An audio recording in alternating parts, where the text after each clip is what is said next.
सर्वसामान्यांच्या हक्काचा आवाज जागर जनस्थान। मुंबई येथील दादर स्थित शिवाजी पार्क येथे असलेल्या महाराष्ट्र राज्य भारत स्काउट्स आणि गाईड्स पॅव्हेलियन मध्ये चक्क एका अभियंता पदावर असलेल्या कर्मचाऱ्यांनी भ्रष्टाचार केल्याचा गांभीर्यजनक प्रकार समोर आलाय। याबाबत एका व्यंगचित्रकाराने आपल्या चित्रातून सत्य मांडण्याचा प्रयत्न केलाय। महाराष्ट्र राज्य भारत स्काउट्स आणि गाईड्स ही संस्था शैक्षणिक क्षेत्राशी निगडित असून या माध्यमातून मुलांना सर्वांगीण विकास, देशसेवा, शिस्त, स्वसंरक्षण आदींचे धडे दिले जाते। तर स्काउट आणि गाईड नियमाप्रमाणे स्काउट विश्वसनीय असतो असे संबोधले जाते। मात्र याच संस्थेतील दादर येथील पॅव्हेलियन येथे कार्य करणाऱ्या एका अभियंत्याने चक्क संस्थेच्या नावाने बँकेत असलेल्या मुदत ठेवीच्या अर्थात फिक्स डिपॉझिट पावत्या अनियमितरित्या वरिष्ठांना माहिती न देता पावत्या मोडून लाखो रुपयांचा भ्रष्टाचार केल्याचा गांभीर्यजनक खुलासा महाराष्ट्र राज्य भारत स्काउट्स आणि गाईड्सच्या राज्यसभेत काही विश्वस्तांनी केला।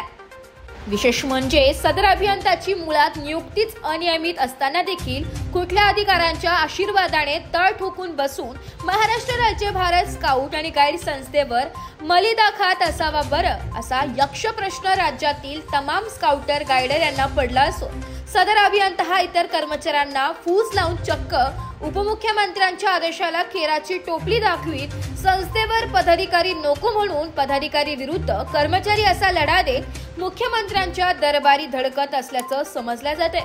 विशेष म्हणजे या अभियंत्यास क्रीडा मंत्रालय विभागातील बड्या अधिकाऱ्यांची पाठ राखण असून मुळात स्काउट आणि गाईड विभागात अभियंत्यांची पदच नसताना कुठल्या आधारे यास नियुक्ती देण्यात आली असावी अशा भ्रष्ट आणि संस्थेस बदनाम कारक असलेल्या अभियंत्यास व त्या सहकार्य करणाऱ्या इतर अधिकाऱ्यांवर व कर्मचाऱ्यांवर आता तरी राज्याचे मुख्यमंत्री, उपमुख्यमंत्री व क्रीडा मंत्र्यांनी वेळीच कारवाई करतील का याकडे राज्यातील स्काउटर, गाईडर व पालक वर्गाचे लक्ष लागले।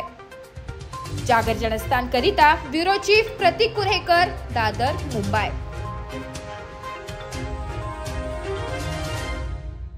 नाशिक महानगरपालिका सार्वजनिक आरोग्य विभागाच्या वतीने जाहीर निवेदन। शहरात वाढत्या तापमानामुळे उष्माघात अर्थात हीट स्ट्रोक होण्याची शक्यता नाकारता येत नाही। अशा वेळी उपचार न केल्यास डिहायड्रेशनमुळे मृत्यू ओढावू शकतो। म्हणूनच वाढत्या तापमानात फार वेळ कष्टाची कामे करणे टाळावे। उष्णता शोषून घेणारे काळ्या किंवा भडक रंगाचे कपडे वापरू नये। पाणी भरपूर प्यावे। बाहेर जाताना गॉगल्स, टोपी, छत्री इत्यादींचा वापर करावा। मळमळ, उलटी, थकवा येणे, ताप येणे अशी उष्माघाताची लक्षणे आढळल्यास त्वरित डॉक्टरांचा सल्ला घ्या। नाशिक महानगरपालिका नाशिकच्या वतीने जनहितार्थ प्रसारित।